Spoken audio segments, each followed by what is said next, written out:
Good morning, student. Welcome back to chemistry class 11. How are you, all of you? Very fine. Okay. आज हम लोगों ने जो है एक नया तो चैप्टर स्टार्ट कर ही दिया है और हम लोग के एक बुक लगभग ख़त्म हो गई। लगभग क्या ख़त्म हो गए, न्यूमेरिकल के साथ, प्रैक्टिस के साथ। ठीक है, तो आप लोग उस बुक के सारे क्वेश्चन देख डालिए और उसको रिवाइज करते रहिए और जो ऑब्जेक्टिव क्वेश्चंस हैं उनको, रीजन एसर्शन वाले जो क्वेश्चन हैं उनको, जिनसे कॉन्सेप्ट क्लियर होता है वो सारे क्वेश्चंस को देखिए। ठीक है, पैटर्न जो हो गया है चेंज, तो सारे हर तरह के क्वेश्चन, कुछ क्वेश्चन होते हैं जिनके मल्टीपल एक से अधिक आंसर होते हैं, आईटी वगैरह में होते हैं। क्वेश्चन होते हैं एक ही आंसर होता है। ठीक है, और रीजन एसर्शन होता है। एसर्शन में क्वेश्चन की तरह से कुछ दिया हुआ है, कोई पॉइंट दिया हुआ है, फिर उसका रीज़न दिया हुआ है। जैसे कि अगर बोले कि हाइड्रोजन आर मोर इलेक्ट्रोनेगेटिव, तो एसर्शन हो गया। अब रीज़न क्या है? Smaller size, tendency to gain electron. अब ये दो पॉइंट हो गए, एक रीजन एसर्शन हो गया, रीज़न हो गया। अब इसके ऊपर चार ऑप्शन बना दिए जाएंगे। एक तो बोल दिया जाएगा कि ए और बी यानी एसर्शन और रीजन दोनों सही हैं, दोनों एक दूसरे को एक्सप्लेन करते हैं। दूसरा बता दिया जाएगा कि ए और बी दोनों सही हैं मगर एक दूसरे को एक्सप्लेन नहीं करते हैं। तीसरा ऑप्शन हो जाएगा कि ए तो सही है, बी गलत है। और चौथा ऑप्शन हो जाएगा कि ए गलत है, बी सही है। इस तरह के क्वेश्चन होते हैं। तो इन सारे क्वेश्चंस को सॉल्व करने के लिए हमें जो है थोड़ा डिटेल में बुक को बहुत ध्यान से पढ़ना होता है। बहुत टफ नहीं होता है, जहाँ एसर्शन भी दिया है, रीजन भी दिया हुआ है, सामने ही है। तो ऐसे क्वेश्चन के लिए हमें बहुत ज़्यादा मेहनत नहीं करनी पड़ती है। बस एक है कि हम कितना डीपली उस फैक्ट को हम पढ़े हुए हैं, उसके ऊपर डिपेंड करता है। ठीक है, अब टाइम आ गया है कि हम जो किसी चीज़ को ऐसे नहीं कि पढ़ के निकल गए और काम हो गया, ऐसा नहीं है। हमें किसी भी चीज़ को पढ़ना है तो थॉरोली पढ़ना है, अंदर तक घुस के पढ़ना है, उसको अच्छे से पढ़ना है। ठीक है, तो अच्छे से पढ़ेंगे तो हमारे पास जो ये क्वेश्चंस होते हैं जहाँ पे मल्टीपल आंसर्स होते हैं, ऑप्शंस होते हैं, एक से अधिक ऑप्शंस होते हैं, तो उन सब चीज़ों को क्लियर करने के लिए हमें इतना तो काम करना पड़ेगा कि हमें उस चीज़ को डिटेल में, ठीक है, कुछ चीज़ें होती हैं जिसको हम रट सकते हैं, लेकिन ये रटने की भी ज़रूरत नहीं है। आज हम लोग जो है कि हाइड्रोजन में स्टार्ट करेंगे preparation of hydrogen. Di hydrogen कैसे प्रिपेयर किया जाता है। इसके पहले हमने क्या कंप्लीट किया था, हाइड्रोजन को इंट्रोड्यूस किया था। Atomic number, atomic mass, type of hydrogen, isotopes के बारे में बताया था। उसके बाद हम लोगों ने जो है कि रिजेम्बलेंस विथ अल्कली मेटल और रिजेम्बलेंस विद द हैलोजेंस के साथ रिजेम्बल कर लिया था, और उसके सारे जो रिएक्शंस हैं वो हम लोगों ने देख लिए थे। अब इसके आगे आज हम लोग जो है कि प्रिपरेशन ऑफ डाई हाइड्रोजन, कैसे प्रिपरेशन करेंगे डाई हाइड्रोजन का, वो देखेंगे। तो चलिए शुरू करते हैं।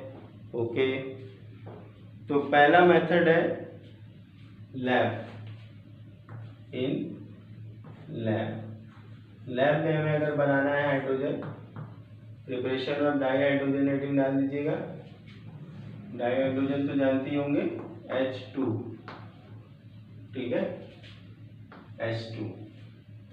लैब के अंदर हमें अगर बनाना है तो सिंपल है, हम क्या करेंगे, जिंक लेंगे और यहाँ पे प्योर लिख देते हैं थोड़ा, ओके, और यहाँ पे हम लोग H2SO4 ले लेंगे,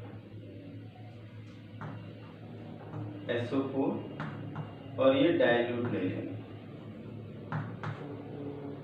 और यहाँ पे हमारा बन जाएगा zinc sulphate ZnSO4 plus H2 gas, ये बन जाएगी। तो लैब में हम इस तरह से बना सकते हैं, ठीक है। और हम लोग इलेक्ट्रोकेमिकल सीरीज में क्या पढ़े थे?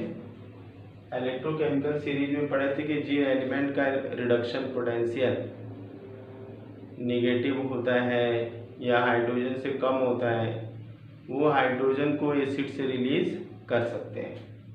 Those elements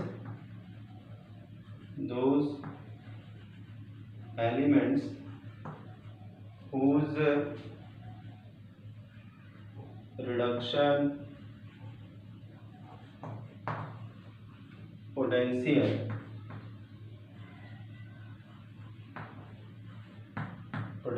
is less than hydrogen,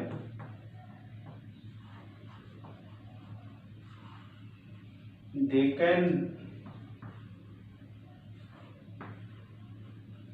release hydrogen from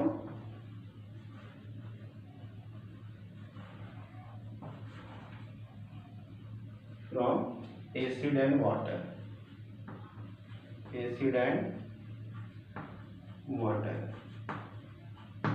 ठीक है।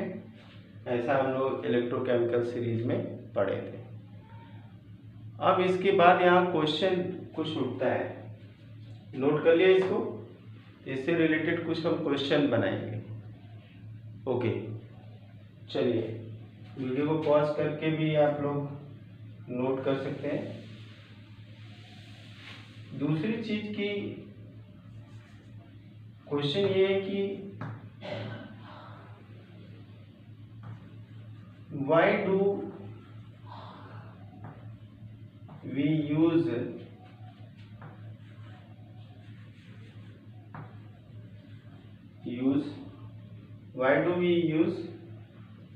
dilute acid,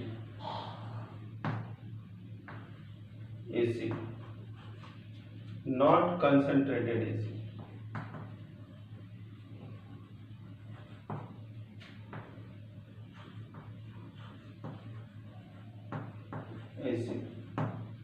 क्यों इस रिएक्शन में हम डाइल्यूट एसिड यूज करते हैं?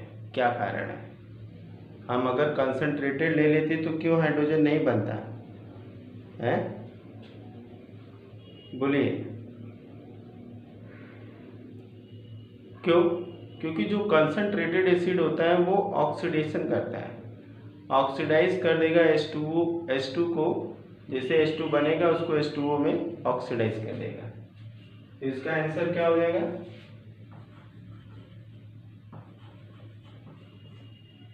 कंसंट्रेटेड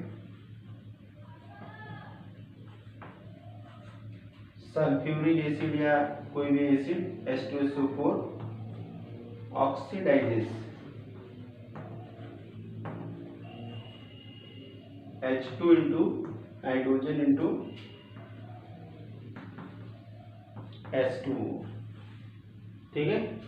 तो अगर केवल हमें हाइड्रोजन बनाना है तो इसके लिए हमें डाइल्यूट एसिड ही यूज़ करना चाहिए। ये सब चीज़ें वाइवा में भी आ जाते हैं, एग्जाम में भी आते हैं, 1 मार्क्स के क्वेश्चन में भी आते हैं। इसके मल्टीपल चॉइस क्वेश्चन भी बना सकते हैं, ऐसी बात नहीं है। तो ये क्यों करते हैं हमने ये देख लिया। यहाँ पे रिएक्शन क्या होता है, अगर हम कंसंट्रेटेड ले लेते तो रिएक्शन क्या होता है। यहाँ पे Zn प्लस 2H2SO4, तो यहाँ पे बन जाता पहला तो जिंक सल्फेट बनता ही,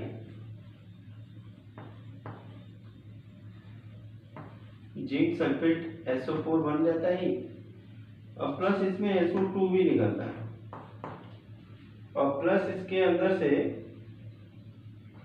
2H2O भी बन जाता है। हाइड्रोजन बनता ही नहीं, ये रिएक्शन होता है। आई बात समझ में? अब दूसरा क्वेश्चन, इसको नोट कर लीजिए फटाफट। नोट हो गया? ओके। चलिए अब दूसरा क्वेश्चन क्या है कि हमने यहाँ पे जिंक जो लिया है, प्योर जिंक हम यहाँ पे यूज़ नहीं करते, थोड़ा इम्प्योर जिंक यूज़ करते हैं। ठीक है, प्योर जिंक ना यूज़ करके इम्प्योर जिंक क्यों यूज़ करते हैं, तो एक अगला क्वेश्चन यहाँ पे लिखेंगे।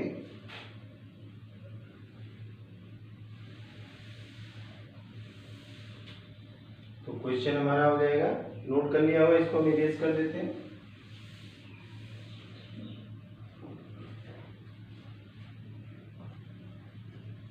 Next question, why do we not use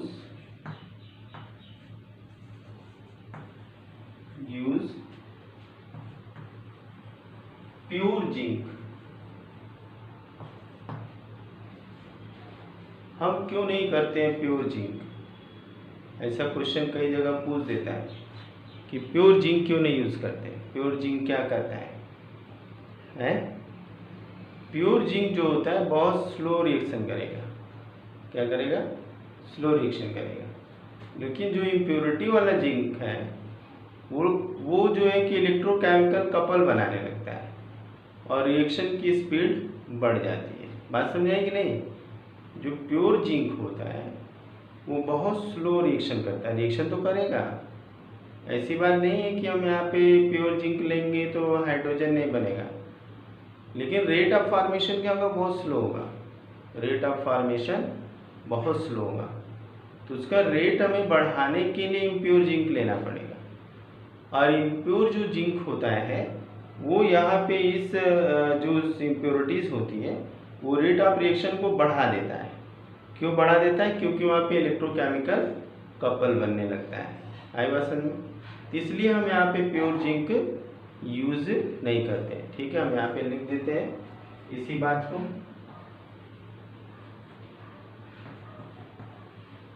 pure zinc react slowly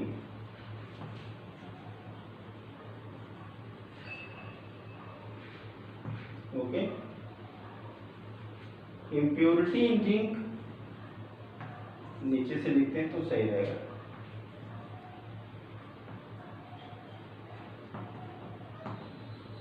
impurities in zinc increase the rate of reaction,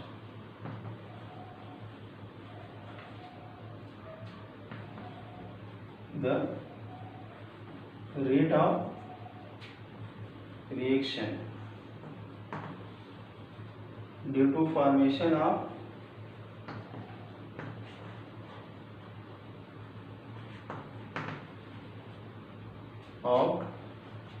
electrochemical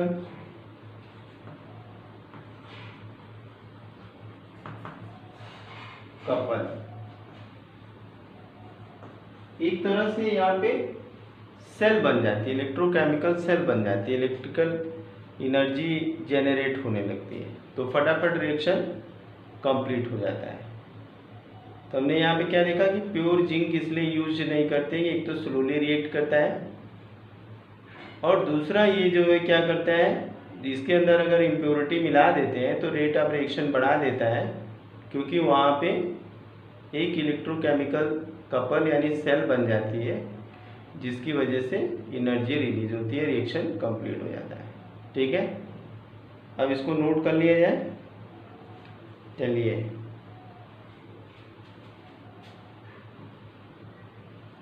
erase कर देते हैं। ऐसे ही टॉपिक से क्वेश्चन बनते हैं। अब हम किसी चीज को रटना शुरू कर दें तो हम उन सारे क्वेश्चन के पास नहीं पहुंच पाएंगे जो कि केवल हमारी सोच के ऊपर डिपेंड है। ठीक है, जिसको हमें सोचना है, जिसको हमें सोच करके करना है। ठीक है, अब इसके बाद hydrogen can be, next method इसमें देखते हैं, can be prepared from aqueous alkali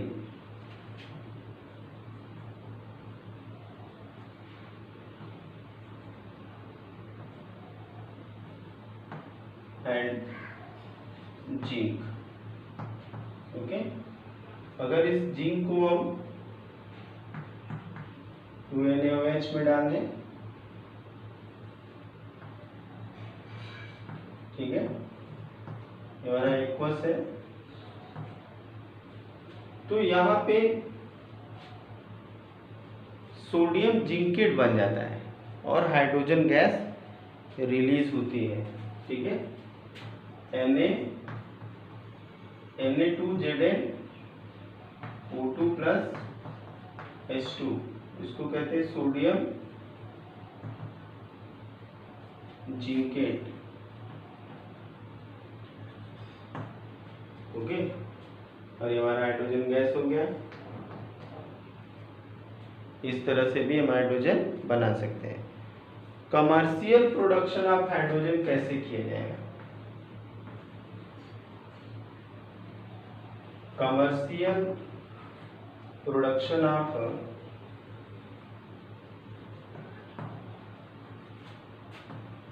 dihydrogen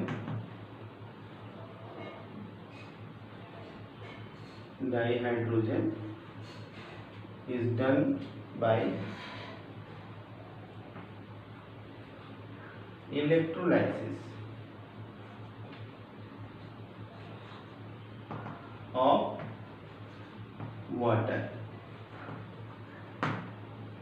water की इलेक्ट्रोलाइसिस करके हम जो है कि कमर्शियली हाइड्रोजन का प्रोडक्शन कर सकते हैं। ठीक है, तो देखते हैं कैसे वाटर का इलेक्ट्रोलाइसिस होता है। Have you noted that? Okay, चलिए इसको हम इरेज कर देते हैं। पहला काम यहाँ पे क्या करते हैं कि जो हमारा वाटर मॉलिक्यूल है इसकी हम इलेक्ट्रोलाइसिस करते हैं। प्लेटिनम इलेक्ट्रोड के ऊपर इसको करते हैं, याद रखना है यहाँ पे H प्लस बन जाएगा और OH माइनस बनेगा। इसको हम कहते हैं आयोनाइजेशन।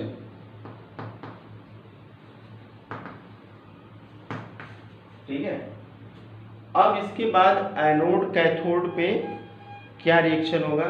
एट कैथोड अगर हम देखेंगे, एट कैथोड, कैथोड पे हाइड्रोजन गैस आएगी। पहले तो जो हमारा H प्लस है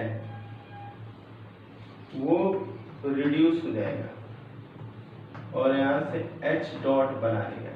ये रिएक्शन हमारा हो गया रिडक्शन।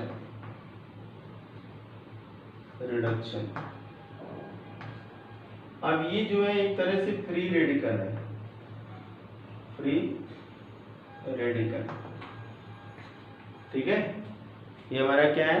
फ्री रेडिकल है। अब ये फ्री रेडिकल तुरंत आपस में रिएक्शन करेगा। फ्री रेडिकल आपस में तुरंत रिएक्शन करेगा और ये हाइड्रोजन गैस बन जाएगी। ठीक है, अब कैथोड पे तो ये हो गया, हाइड्रोजन गैस निकल गई। और इसके बाद एट एनोड क्या होगा?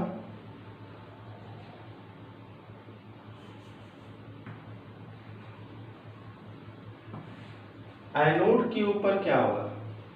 ये जो हमारा OH आयन है, ये OH आयन ऑक्सीजन रिलीज करेगा। ठीक है, तो यहाँ से हमने लिया 4 OH माइनस, इलेक्ट्रॉन लूज किया 4 OH प्लस 4 इलेक्ट्रॉन। अब ये जो 4 OH है कन्वर्ट हो जाएगा H2O प्लस O2 में। तो एनोड पे हमारी ऑक्सीजन गैस रिलीज होगी और कैथोड पे क्या होगा? हाइड्रोजन गैस रिलीज होगी। तो इस तरह से इलेक्ट्रोलाइसिस के थ्रू हम जो है कि बना सकते हैं। यहाँ पे क्या हो गया? यहाँ पे तो हो गया रिडक्शन, यहाँ पे क्या हुआ? ऑक्सीडेशन। तो ये इलेक्ट्रोलाइसिस में रिडॉक्स रिएक्शन भी देख लिए हम लोग। तो इस तरह से हम जो है हाइड्रोजन को बना सकते हैं। पहले क्या किया, इलेक्ट्रोलाइसिस ऑफ वाटर किया, यहाँ पे आयनाइजेशन हुआ, H+ आयन बना, फिर कैथोड पे क्या हुआ कि यही हाइड्रोजन पहुंचा, रिड्यूस हो गया फ्री रेडिकल के फॉर्म में। अब ये फ्री रेडिकल आपस में रिएक्शन करके हाइड्रोजन गैस बना लिए। अब यहाँ पे एट एनोड क्या हुआ कि 4OH- जो है कि इसने इलेक्ट्रॉन लूज किया। ठीक है, एनोड पे जानते हैं कि इलेक्ट्रॉन लूज होता है, वही एनोड से निकला हुआ इलेक्ट्रॉन कैथोड पे पहुंचता है। अब यहाँ से जो हमारा 4OH है कन्वर्ट हो जाएगा H2O और O2 में। ठीक है, तो कभी कभी ऑब्जेक्टिव क्वेश्चन में पूछ देता है कि जब इलेक्ट्रोलाइसिस ऑफ वाटर करते हैं तो एनोड पे कौन सी गैस निकलती है। ठीक है, और कैथोड पे कौन सी गैस निकलती है। तो ये सारी चीज़ें छोटी हैं मगर हम उसको नज़रअंदाज कर देते हैं, हम रटने के चक्कर में पड़ जाते हैं, तो बेसिक चीज़ों को भूल जाते हैं। ठीक है, इसको नोट कर लीजिए। और भी मेथड देखेंगे कैसे बनता है ये। चलिए, हो गया।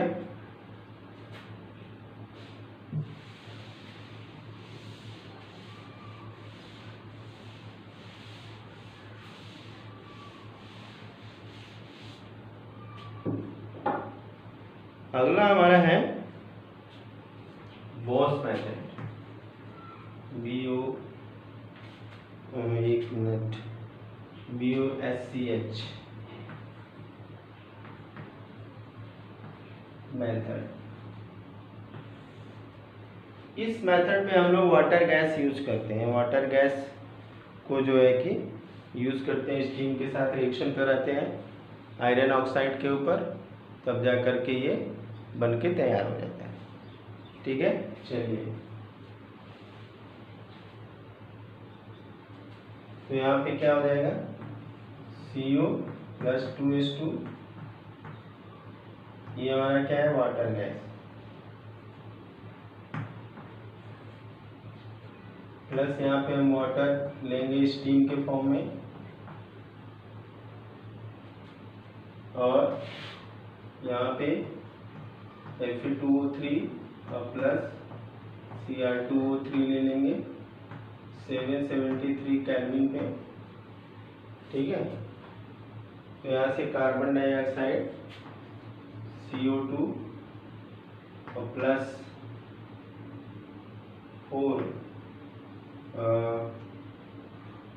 3H2 बन जाएगा, ये हाइड्रोजन गैस। इसको हम यहाँ से क्या करेंगे, कार्बन डाइऑक्साइड को निकालेंगे, हाइड्रोजन गैस बच जाएगी। ठीक है,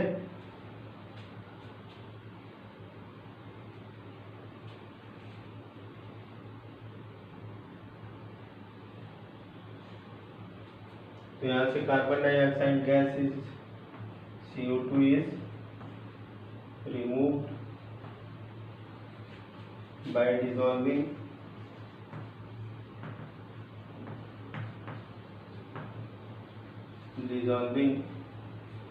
it into water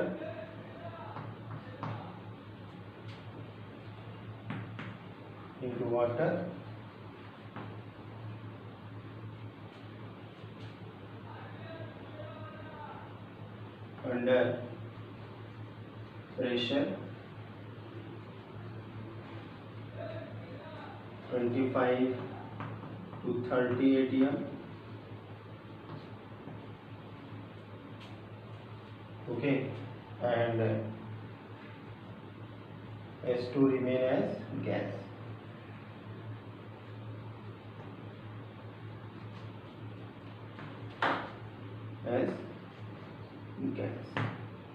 ठीक है, तो ये देख लिया आप लोगों ने बॉस मेथड से कैसे इसको प्रिपेयर किया जाता है।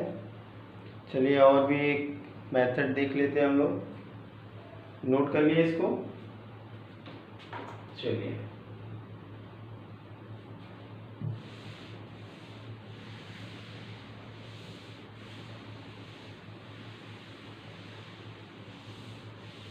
और नेक्स्ट मेथड है जो है लेनिस प्रोसेस, LANIS प्रोसेस।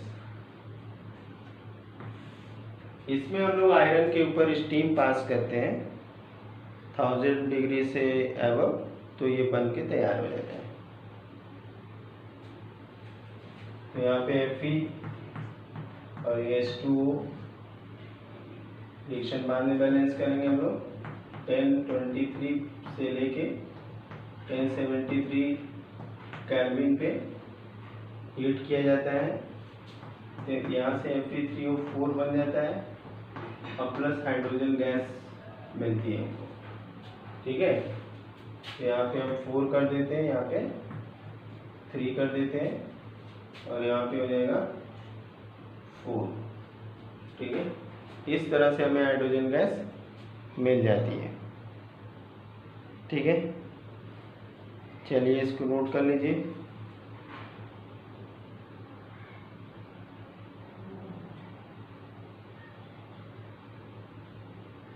इसके अलावा अगर हाईली प्योर हमें बनाना है 99.95% अगर बनाना है हाइड्रोजन, तो इसके लिए बेरियम हाइड्रोक्साइड की इलेक्ट्रोलाइसिस करेंगे निकेल इलेक्ट्रोड के बीच में, तो भी बन सकती है highly pure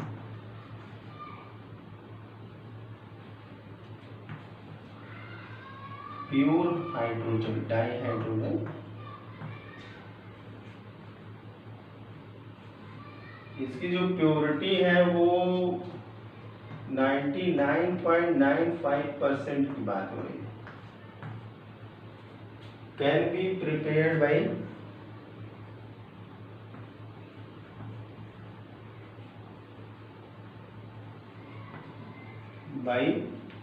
electrolysis of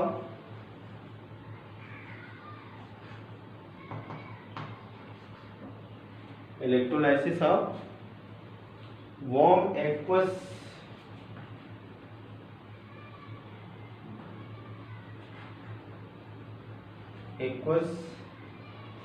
barium hydroxide BaOH whole twice barium hydroxide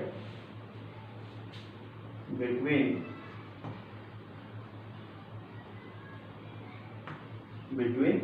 nickel electrode,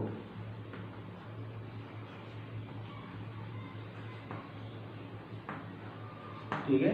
nickel electrodes के बीच में बेरियम हाइड्रोक्साइड को जो है कि इलेक्ट्रोलाइज कर देंगे, तो जो है कि हमें प्योर 99.95% मिल जाएगा।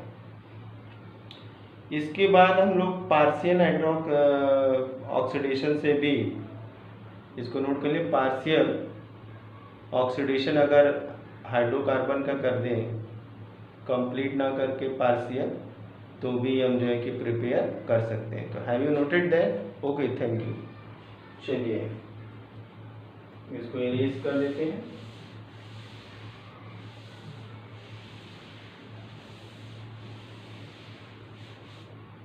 It can be also prepared by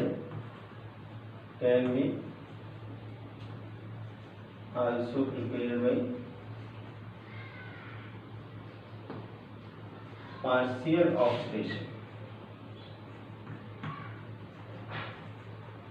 oxidation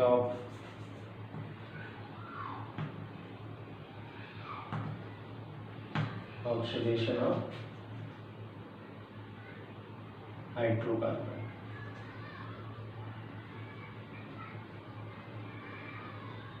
okay. Partial add कर देंगे तो यहाँ पे बन जाएगा। तो जैसे कि अगर हम CH4 ले लेते हैं, H2O ले लेते हैं, ठीक है। इसके लिए हमें कैटलिस्ट के रूप में निकेल क्रोमियम कैटलिस्ट यूज करते हैं, NiCr कैटलिस्ट।